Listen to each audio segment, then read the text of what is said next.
Water pack class is officially in session. Your boy Patrick CC, he's giving out a little bit of game today, okay? Yeah, I'm referring to myself in the third person, but so what? I saw a question on social media the other day. I think something that needed to be expanded on a little bit more. Let me bring up the post. YouTubers make more money than rappers. Now, I want to start a poll in the chat, and I want to say, who makes more money? YouTubers? Rappers? Start the poll. You got a minute. Vote up. Right off the bat, before we jump into it, I want to see what y'all say. We're close to 50-50 right here. Most of y'all leaning towards rappers. All right, not that many votes, but 55% of y'all say rappers make more money. I also ran a poll on my Instagram. It was about the same response. About 55% of y'all said that rappers make more money than YouTubers. And at first, I was like, that's cool. I'm gonna just leave it at that, right? And then I thought about it for a few days, and I was kind of like, you know what? There might be something a little deeper here. There might be something that we could expand on a little bit. So today, we're gonna do just that. I decided to make a little PowerPoint presentation. YouTube money versus rap money. So class is in session. Everybody grab your water, sit back, relax, because your boy Patrick is about to give you some game. Okay, that's a Google Slides stock slide. Facts. Hey, listen, don't roast me, okay? You want free game or not, baby? Don't be talking shit before I come in those comments. I know y'all just got out of school, but it's time for a little lesson, okay? So, naturally, the first thing that happens when we start having this conversation, right? If I ask you who makes more money, the first thing you say, it depends. And it really does. It depends on what rappers we're talking about, what YouTubers we're talking about. Are they signed? Are they unsigned? How many streams are they getting? How many views on their YouTube videos are they getting? Are we talking about Mr. Beast? Or are we talking about Mr. CC? Okay? We all know I'm better than Mr. Beast, right? We all know I'm making better content, but not making the bag like Mr. Beast. It's okay, Mr. Beast. I'll let you have it. I'm playing. But in all seriousness, I want to just give you a little bit of sauce, right? Here's a look at my two YouTube channels, right? We're being transparent here. So main channel's on the top, second channel's on the bottom. This is a screenshot from February of 2021, this year, right? So I tried to find a month where the views were relatively close. Obviously, my second channel doesn't do that many crazy views, but if you look at like the watch time compared to the views, it's about the same. If I did have 1.6 million views on the second channel, the watch time would probably be about the same. And the subscriber rate is also about the same as well. So generally speaking, this is a very fair comparison. So with the main channel, obviously the videos are not getting demonetized. I haven't had a video get demonetized in a long time because I don't really put any music in them anymore, or if it is, it's non-copyright, or it's like just a little snip, right? I have more subscribers. Now, when you have more subscribers, you get a better CPM/RPM. We're gonna talk about that on the next slide. I also have maybe slightly higher watch time, and the higher the watch time, more likely the more ads you're gonna see. Now, on the second channel, almost all the videos are demonetized. That's pretty much entirely due to copyright, because on my second channel, I don't necessarily care about the money as much because there's a lot of videos that I put out that have music in them, copyrighted music, and you know, it's pretty much all reactions of you guys know. You know what the deal is, okay? So I don't really care about the money. If I can make a little bit of money on the second channel, I'm super happy about it. So that's pretty much where that $789 goes. The difference between $789 for 1 million views versus $6,400 for 1.6 million is crazy. You're talking about somebody who's able to make a living off of that versus somebody who definitely can't make a living. Maybe you could try to make a living off $789 a month, but almost definitely not. But $6,400 is pretty good.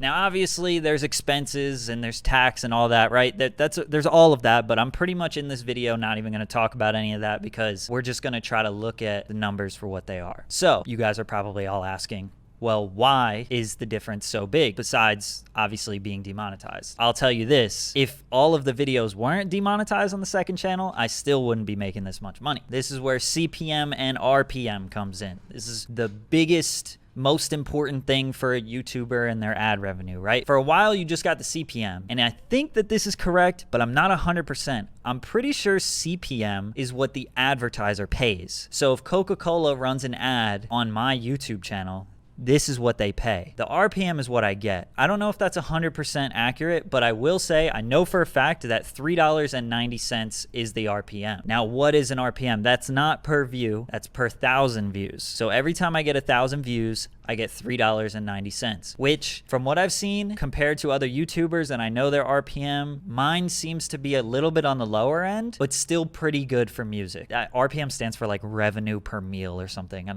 don't know. But my RPM right now is about $4, and that's really what it was in February, but it fluctuates. It changes every day. I think it's actually gone up since then, so W's in the chat. I think maybe it's a little bit closer to like 450 now, but RPM is going to continue to go up as long as I censor my videos. You know, I don't curse. As long as I don't have copyrighted content in there. There's a lot of different things. We'll keep talking about that. Anyways, the channel was averaging in February about $100 per day, and I think that's still about the average for 2021. Like $100 per day is basically what I'm earning for the main channel. Obviously, there's peaks, right? So the second channel, vastly different. RPM is at 77 cents. This is pretty bad. Like this is, it's funny because I took this snip and then I'm like, wow, I've never actually looked at this on the second channel. Like 75 cents per 1,000 views is pretty trash. Not really able to make that much money from that down bad.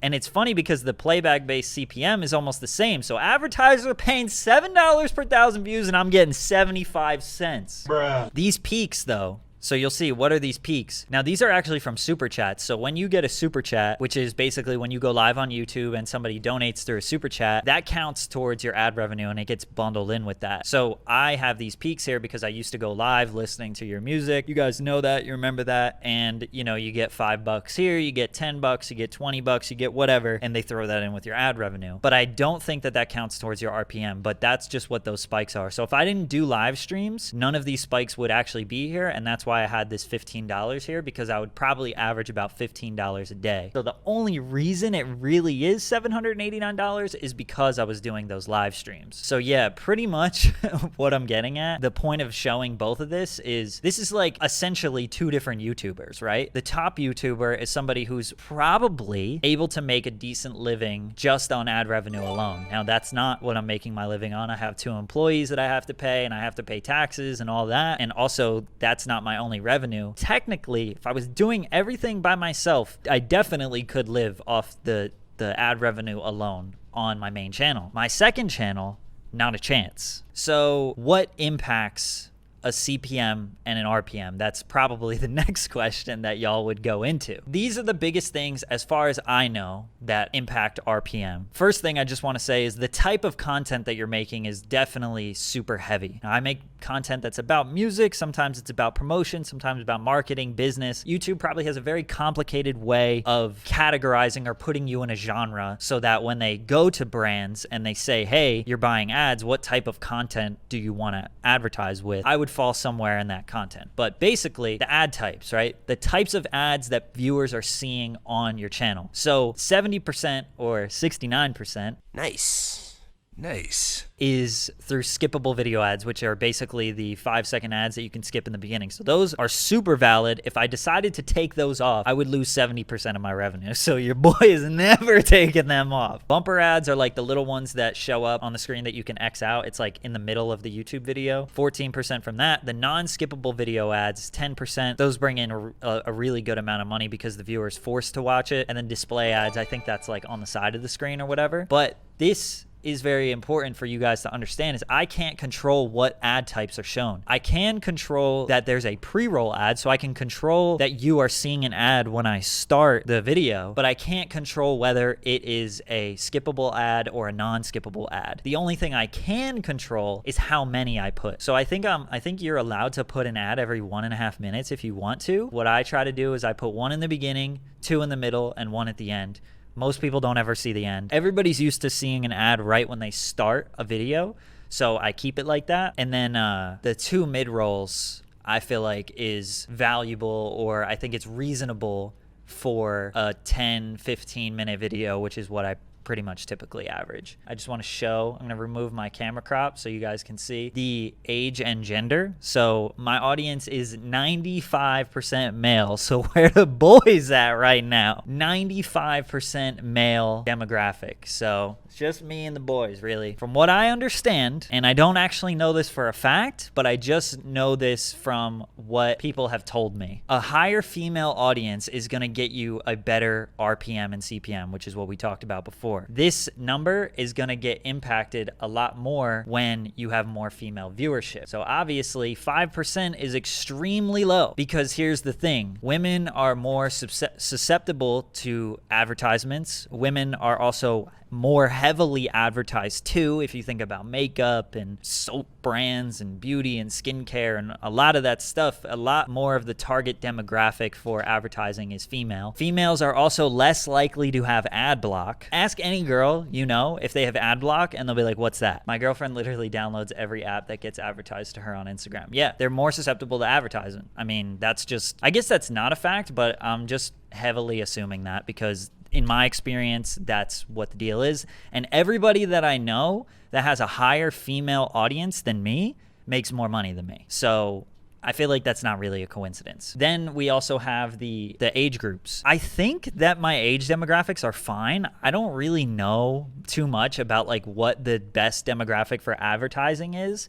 My guess would be actually between 25 and like 44, because those are people who have jobs and who can buy things. I would assume that that's the most expensive market, but I guess I really don't know. And then as far as where people live, obviously my top 5 is English speaking countries, because I speak English. I guess that can relate to them the most, or they can relate to me the most. And I am also pretty positive that the United States is the best demographic. It's where you're going to make the most money. If you have the most US viewers, you're going to make a lot of bread, versus if your demographic is in a different country, you're not going to make as much. I would imagine Canada, UK, Germany, and Australia are also pretty good, but most people are looking to advertise in the United States because that's where the money's at, bruh. So next, we got other revenue that YouTubers can earn.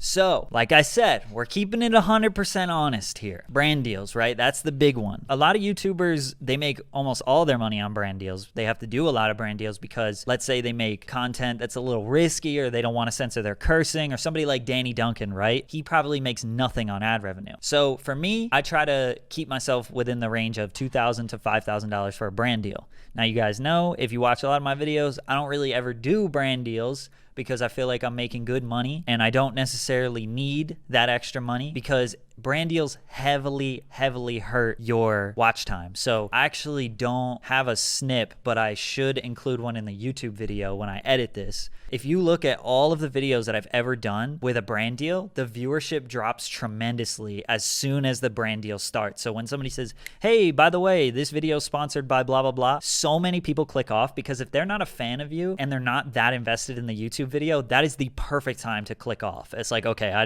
didn't really care about this video that much. I'm going to leave. And y'all know that you've done that before. A lot of YouTubers put the little thing in the timeline so you could skip it. A lot of brands will not want you to do that, and they will request you to take it out. Anyways, I don't do a lot of brand deals. I think I've done 4 in my entire career. So really, here's the other thing. That's what I value my shit at. There is no industry standard. I bet a lot of people would look at that and be like, yo, that's crazy. A lot of people try to offer me $500, $1,000, $1,500. I just can't really do that. I know I've told this story before, but there was literally a company that wanted to pay me $10,000 to make an entire video about a desk, like literally just about a desk, a 5-minute video about their desk. And I was like, no, because nobody's going to watch that. And I don't need the money that bad. And that's ridiculous. Like, I'll just look like a big sellout. So yeah, that stuff is like extremely important to think about. And you know, you got to get your bag and whatnot, but a lot of brands are not willing to pay me that much quite yet. So that's why I don't do it a lot. So I really just like to work with the brands that like me, they like my platform, and they respect the brand or whatever, but that's where I value at. So if you don't want to pay me that, then I don't want your money. So merch. So the reason why I have question marks next to my merch is because every merch drop that I've done, which is 3, have pretty violently failed. I mean, look, I'm grateful that anybody bought the stuff, but I just didn't make really any good money with it. And I think a lot of it had to do with more of the rollout. Every merch drop that I ever did, there was like a 6-week 6-week period by the time they bought. It was a pre-order, so buy the merch, 6 weeks later you get it shipped to you, and I think that really wasn't the wave. I also didn't have that many options for designs, and I really just didn't know what I was doing. I thought like, okay, I'm just gonna make a shirt and people are gonna buy it, right? And that's not the case. This merch drop, I think I made like a couple $100, $200 or $300, and then the second merch drop I did, same thing. I made like $200 or $300. So merch is something that I really don't know that much about. I know people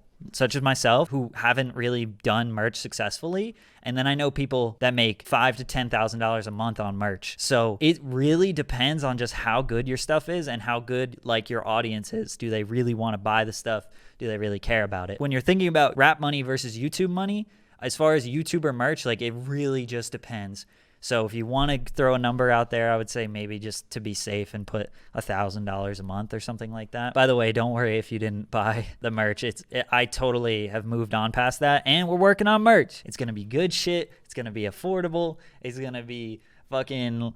it's going to be lit. We're going to make better merch, I promise. Live streaming. A lot of y'all know that I did do the, pay to listen to your music live streams. I'm not talking about those for my specific revenue because that is something that not a lot of YouTubers can do. That's pretty much only what music YouTubers can do. So when you think about YouTube money versus rap money, not a lot of YouTubers can go live and make money. But I think if they did, like if the average YouTuber found a way to go live, they might be able to make like $1,000 a month if they were consistent, On Twitch, for example, I'm probably going to make about $1,000 this month, maybe, if I'm lucky. So appreciate all the subs. I would say that the average YouTuber, if you just go live and you do some little thing and hope, even a Q&A, $1 to ask a question or something like that, I feel like you could kind of make $1,000. Maybe not, maybe like 500. And then affiliate links. So a lot of YouTubers make money through affiliate links. There's only one time that I've ever tried it. Almost every brand that sells something tries to get you to do an affiliate link with them. Oh, we'll give you 30% of this and we'll give you, $40 up front. Like, I don't do affiliate links because I'm like, nah, I want my money up front. I want the cash. Okay, that's it. Because I know my audience don't click on that shit. I know they don't. Pretty much we deny those offers almost all the time. Unless like there's really something that could be lit that I think people could buy. But I mean, for the most part, I pretty much deny these. But I did do one with DistroKid a long time ago. Technically, that was my first brand deal. So I think I've done like 5. DistroKid, I don't remember if they gave me money up front. If they did, it was probably a few $100s. And then sign up for DistroKid to get 7% off. I think I get $5 every time somebody signs up. I made like $400 on that. So that was pretty cool. But I stopped pushing it because I was like, I mean, technically I could passively make money. And that's what they say. Like, oh, you'll passively make money if you just put this in the description of all your videos. And I'm like, nah, bro, my videos get so many views, like I'm not giving you that much advertising. So shout out to DistroKid. I fuck with them. They've been good to me or whatnot, but like, I'm just not going to put their link in every single one of my videos. So that's YouTube revenue. That is the 100% Patrick CC transparency into like what potential YouTubers have from my perspective. I've never really talked about like the money that I make, so I'm going to talk about rap stuff now too. But I want to just say, like, what do you think? Was it helpful? Like, did you understand a little bit more about how YouTubers make money? Like, I feel like a lot of people don't know this stuff. Love these types of lectures. Okay, cool. Also, the other thing, I just feel like definitely a lot of people who make money on the internet don't want to admit how much money they make, and that's like fine. You got to respect that just as a human. Like, somebody asks you how much money you make, like, you don't owe them that information. You don't need to tell them that. But I feel like there's a way that you could talk about it that's like educational and it's just open. I don't really mind that. I mean, I think money is very interesting. I think the way that people make money is interesting. I think the way that I make money is interesting. And I think that you guys also probably think that's interesting. But yeah, I feel like there's a way to do it, to be open and to talk about it. But obviously nobody owes us that. That's their private life. They can do whatever they want. But I like to be transparent about some shit. I don't want to give you everything because, you got to keep something private. Because y'all don't know about the Lambo that I'm whipping around OKC. No, I'm playing. I'd be driving a Honda. Music revenue now. So there's a lot of misconceptions with how rappers make money or what they're making money on and all this, right? I'm just going to give you what I know for a label artist. I don't know everything, right? There's a lot of stuff that I don't know. There's a lot of stuff that I'm still learning. One thing that everybody talks about is the advance. The advance is basically this big lump sum of money that you get when you sign to a record deal, to a record label. You know, that advance could be anything. It could be $10,000. It could be actually the person in this picture who's a 17-year-old artist just signed for $3.2 million. So the advance could be super vast, and it really doesn't matter how big you are, how poppin' you are. It just depends on, does the label believe in you? How much do they want to give you? How good are your lawyers? How good are you at negotiating? There's a lot of different ways. Anyways, the advance is a loan. It's an interest-free loan, so it doesn't gain any interest, which is good, but it's a loan, and you have to pay that back. So if a label gives you $50,000, you don't start profiting until you make $50,000 back to pay to the label. In my opinion, if you have a loan, then you don't actually have that money. Like, that money's not yours. If I give you $5 and I say, yo, you gotta give me back that $5, like,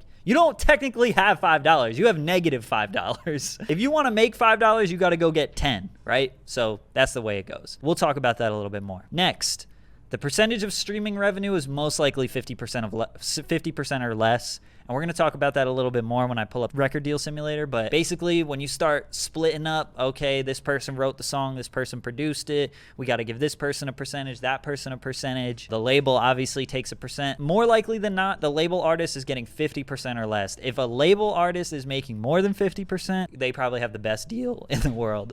Best deal, sorry, voice crack. But they probably don't. And even 50% is wildly high. Show money is great. Rappers make a lot of money on shows, and that is easily the thing that is the most valuable to them, I would say. Even a newer artist that's like just kind of buzzing, like Sofego, it all depends on how many people he can pull to a show, and that obviously is very different from artist to artist. Like, for example, I know Comethazine doesn't pull a large audience, but, you know, Lil Peep, before he was even famous, was packing out 1,000 people in a show. So it just really depends on your type of artist and, you know, your fan base. That's going to depend on how much money you make. But I would say Sofego could get 5K, 10K for a show, and that's his. He's keeping that. So if he goes on a 30-day tour, that's 300 grand, you know? Or if he does 30 shows, that's 300 grand. That's a lot of money. And that's all right in your pocket. Now, it's performing money, and there's obviously expenses, whatever, but that's good money. Merch. I saw somebody before that said, like, lifestyle people make better merch than music people or whatever. I think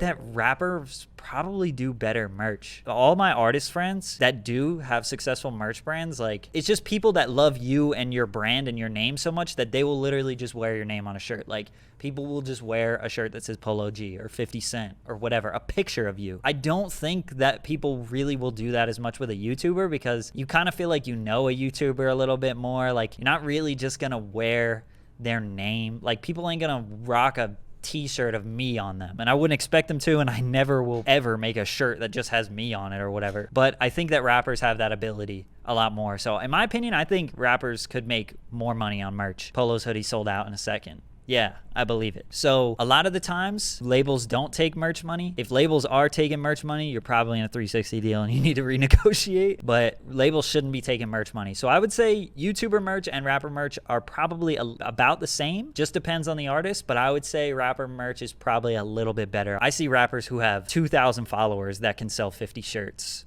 You know, so it really just depends. Feature money. I think there's also a huge misconception with feature money when it comes to really big artists, because when an artist is really big, obviously their feature price gets really high, and then it becomes extremely difficult to, you know, pay that person. But like, rappers in the underground be hustling $50, $100, $150, $200, $300, $400, $500, $1,000, making good money on features. I know a lot of underground artists that pretty much make all their money on features. So feature money is really good for the upcoming artists, because there's a lot of other upcoming artists that will get the money together to pay you, and it's very worth it, I would say, when that artist, you know, is small. If you really believe in them, it's almost like an investment. But I think as it gets to be really big, an artist, like, it just is not worth it at all. And a big artist like, I don't know, Gunna, you know, Gunna does a lot of features. I would say he's he's cutting people deals. He's got to be cutting people deals because he did so many features at one point.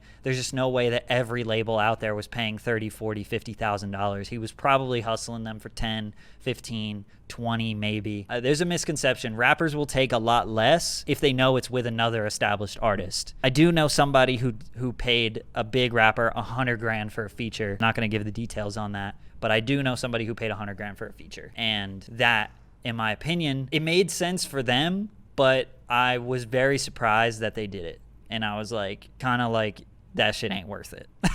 I think it ended up being worth it for them. Maybe the track ended up being profitable. I guess I don't really know, but I was kind of like, $100K for that artist? Like, that's pretty wild. And then licensing. So I don't even really know that much about licensing. Basically, there's a lot of different ways that music can make you money, right? A lot of people just think you get streams, you get paid. If a brand hits you up and they want to use your song in a commercial, you get royalties for that. More than likely get an upfront fee for that as well. If your song is used in a movie, same thing, upfront fee. You can get royalties for that. Technically, every time your song is performed somewhere, whether that's or played somewhere, whether it's in a bar or if it's performed in a venue or something in a club, technically you are supposed to get royalties for that. That's not licensing, but if a commercial uses it, if the NBA hits you up, if a video game hits you up, that's all bread. Like, you can get so much money. Like, fucking What's Poppin' was literally on like 9 different commercials, bro. And in like the NBA, the MLB, it felt like I was hearing that song everywhere. Like, he probably made so much money just off licensing that shit. So I don't know the full scope on that, but there's a lot of money in that stuff. That's like that real slick bag that probably only happens to like majorly famous people, but it probably is good money. And the label's definitely taking some of that anyway. So I do want to go over to Record Deal Simulator. So I don't know how much y'all are familiar with this. I made a video where I used it. So basically, this is a website where you can essentially like simulate what a record deal would look like for you. So there's like 3 different deal types. There's a lot more different deal types. Deals can be ultra customized, right? These are the most common ones. I'm not going to talk about royalty deals because royalty deals kind of suck, and I don't think that many people should be signing these. Like, this is basically, these are the deals where like the label pays for like everything and you get 20% of your revenue and they get 80% of it, but they pay for everything, right? I'm not going to talk about that because those are super complicated and a lot of the times they're not very profitable. So if a label's offering you a royalty deal, bro, say fucking, I'm not even interested in it, bro, because it ain't worth it. Anyways, net profit deal, distribution fee, that's a thing of the past. If you have a distribution fee in your deal, you're getting scammed, so get rid of that. But a net profit deal is basically where nobody makes any money until the song becomes profitable. So I put $100,000 as an advance. That's a pretty good advance. I think if somebody was down bad and they had a lot of potential and they needed some bread and they like their streams were good, 100,000, I'd be like, cool, but don't take more than that, because the key is to not take a big advance, bro, because like I said, it's a loan. You got to pay that shit back. You don't want to be stuck in a jam where you owe a label hella money. $25,000 in recording costs, $25,000 in marketing costs. I think that that's fair. I mean, to be honest, I don't even know what label marketing budgets look like for like small artists. They might even put $0 in that shit. I don't know. So I just figured another $50K on there. So right now you're in debt to the label $150,000. You are in debt to the label $150,000. But the good news is, with a net profit deal, all of the streaming money that gets earned goes back into paying the label back. So if $1 is made, that dollar goes to the debt. If $100 is made, that goes to the debt. They don't get a piece of it. You don't get a piece of it. This is definitely the best way. It's almost like a true partnership. And they're still going to have a huge incentive for you to grow, because when you do start profiting,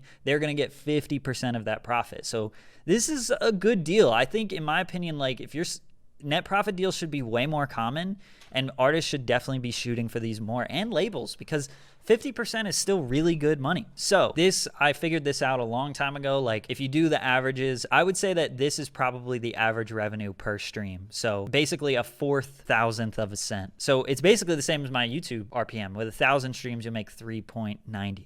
Might even be lower. I don't know, but I found that this is pretty accurate. So with that being said, to break even, you got to do 38.5 million views, streams, to get back your $150,000. 38.5 million streams. That's a lot, okay? I know that millions of views are thrown around a lot, but to make 150 grand, you gotta do 38 million streams. That's ridiculous. It is so hard to get 38 million streams, but at the same time, it's also very profitable, or it's also very possible for an artist to be able to do that by themselves. My total streams, I have 2.8 million on all platforms. Or no, is that just Spotify? Yeah, that's just Spotify. I think all platforms, it's only a little over 3 million. But you got to be a very established artist to be able to do this.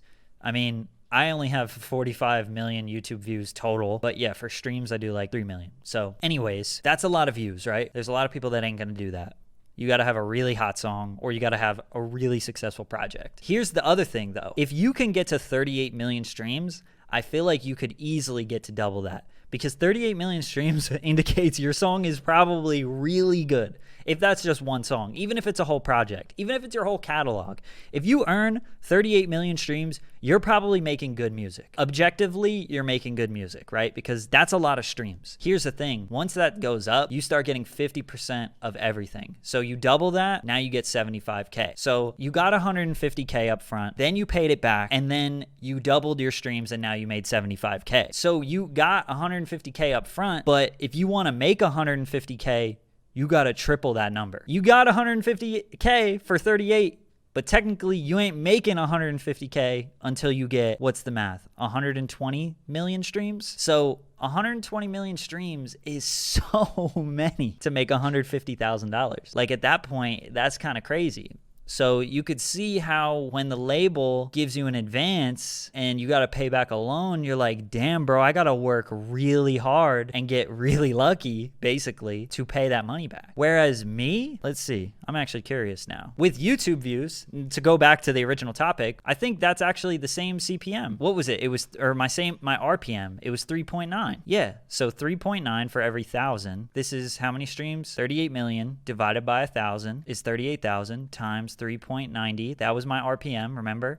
148K. Yeah. So if I do 38 million, I make 150,000. If you do 38 million, you pay back 150,000. And then my money doubles as a YouTuber, but your money gets 50%ed from there. So just on that metric, YouTubers are making more money. But here's the thing, music has a lot bigger of a chance to grow. 78 million views on a YouTube channel and a YouTube video, if one video is crazy, but over your whole channel is gonna take a long time. And you'll be like a super, super poppin' YouTuber at that point. But I know underground artists that did 100 million streams last year that a lot of people watching this video probably don't know. You know, Convolk did 100 million streams last year. Now, a lot of you guys know Convolk, but I'm sure people who are watching this back right now are like, who the hell's Convolk? He did 100 million streams, independent. But if you're doing 100 million YouTube videos a year, or 100 million YouTube views, that's pretty poppin'.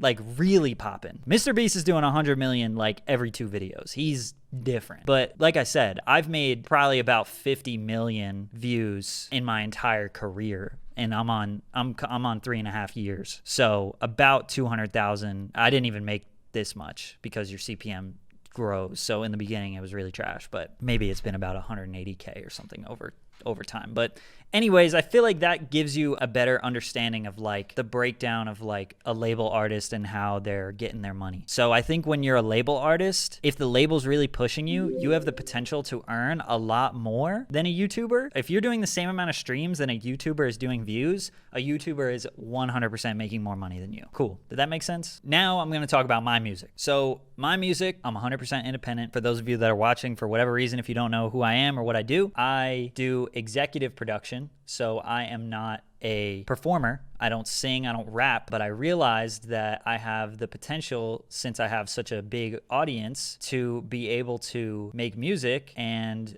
put it out as an executive producer. And I feel like I have a good ear for it. So basically what I do is I collaborate with artists and I split the money with them, obviously, and I kind of guide the sound. You know, I executive produce it. I say, you know, we'll do this here, we'll do this here. Maybe I'll help with some writing, I'll restructure the beat, whatever. Anyways, so far on my music, I have done 1,444,625 streams, and that's on Spotify, Apple, YouTube, and SoundCloud, which are my 4 biggest platforms. Pretty much all of the other streaming on every other platform is insignificant. It's almost nothing. And actually, 1 million of this is just on Spotify. So it's pretty much Spotify that's carrying this whole thing. With that being said, the money that I've been paid out yet, this is, oh, by the way, this streams is just from what I've been paid out. I think actually we're at 2.8 million now. So all of these numbers would technically be doubled, but you know, whatever. Anyways, this number down here, 3,916, that is what I've been paid. That's the total number of what we've been paid for 1,400,000 streams. So if you're independent, that's pretty good. If I got that on YouTube, this is how much I would make, the way my RPM is right now. So 1.4 million streams is going to get me this.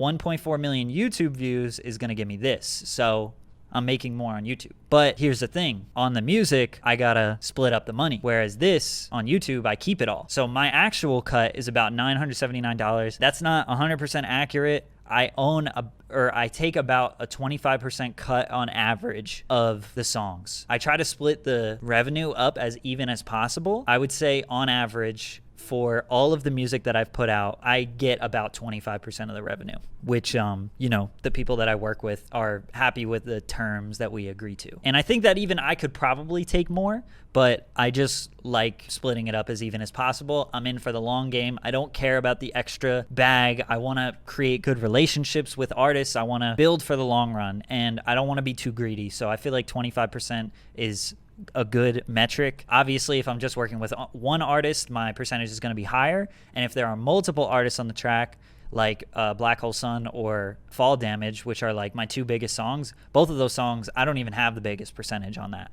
So it just really depends on how many people are involved and how we decide to do the splits. So if we just look at the music, it's going to take a long time for me to make this amount of money. If we have 1.4 million streams and we're making about, let's say 1.5 million is $1,000. 1.5 times 6, I'd have to do 9 million streams to make this amount of money. You got to think about this for a second. In order to make this amount of money, $5,600, I'd have to do about 8 million streams for me with my percentage. Whereas on YouTube, I only need to do 1.4 million views. That's a big difference. And 9 million streams is so hard. Now, I will say, I think Black Hole Sun is worth that. And I really think I could get that song to 10 million, if not 100 million streams, bro.